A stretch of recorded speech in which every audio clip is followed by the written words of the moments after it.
Now then.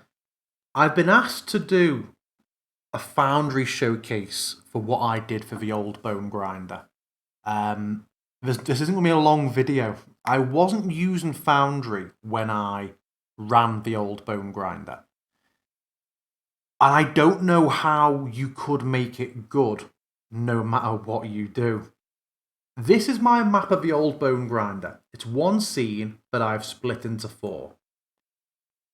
In terms of walling, I've split the map into quarters with regular walls. Because what you don't want is for a player to look out of a window and see the building that they're currently in that way and that way. That starts to get a bit too head trippy. A player might say, oh, I'm going to jump out the window and fly to that building. Oh, sorry, that's the building that you're in. So yeah, I like to break up the line of sight. The main problem that stops you from doing anything cool here is the fact it's so small. Like, this is to scale. There are 4 partial squares of movement at the top floor. And what I find astounding about this is you can potentially fight a coven of hags here. So 3 hags. I think one of them has summoned Insect Swarm. There's a barrel full of Dretch Eiger at the top that can summon, I think the book says it has enough for 7 Dretches in. So we're straight away at 10 NPCs before your players are even here. So let's... Do I even have any of my hags? I don't think I have any hags in here. Who can I use instead of a hag? Oh, Rugs of Smothering. I think a Rug of Smothering is... No, it's large. Right. Give me a normal size. Okay, so... Starting from the top, we've got 1, 2, 3 hags. Then there's 7, 2, 3, 4, 5. 1, 2, 3, 4, 5. It's not letting me.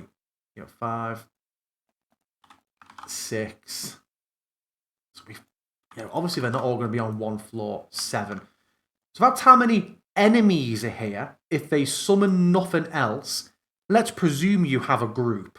Let's say your party could be 3 players, could be 4. Let's say it's 4. Let's say they have their destined NPC with them, 5. Let's say Arena is also with them, 6. We're immediately trying to find space for 16 actors in this tiny, cramped building. It's terrible. It's so bad, especially when so much space is taken up. So I had, and this is more of a DMing thing than a Foundry thing, really. I gave Morgantha lair actions that, to show the creepiness of, the hags and the coven and how creepy Barovia is. She could, as a lair action, make each floor of the windmill start to rotate in opposite directions, like some sort of funhouse. Didn't do it as a funhouse theme, but it's what it reminds me of.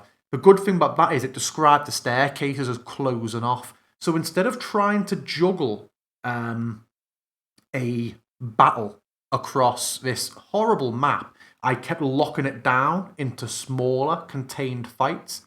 The hags can still ethereal up and down, remember, through the floors.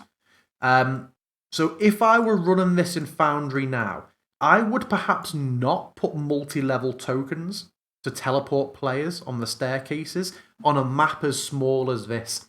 And a map that can have so much tension and be such a social encounter, you maybe want going up and down those stairs to be a bit theatre of the mind and not just click, click, click. Okay, I'm at the top floor. Oh, cool. Kids in a box. You want that in there. If I was coming back and doing this in Foundry these days, I would like to have on standby walls able to block off the entrances so I can describe as the floors are rotating. Suddenly, poof, you lose sight of that staircase as it disappears beneath the floorboards. I would also like to have a sound effect ready for a grindstone, either a soundboard one that I could click and play, or just an ambient track that's happening all the time. I would like to have a light effect on the furnace on the ground floor. for all of our child cooking or people cooking pie purposes. And I kind of think that's it. It's not a bit for a place that so many players get the hell kicked out of them in. It's not that big or interesting a map. You could use multi-level tokens to draw out a polygon to show that anyone who's stood here is visible on the balconies from the floor above, or anyone who's stood on the balconies here can see down to an area surrounding the windmill. Not too much to the Old Bonegrinder, I'm afraid. Please do comment. Let me know if you think I've completely missed a trick and you've got some amazing things that you did here that you can't believe I've overlooked or not thought of. I would love to hear about them, because all I do is complain to my my fellow DMs about the Old Bonegrinder. But yeah, please comment, let me know, and I'll see you in the next one.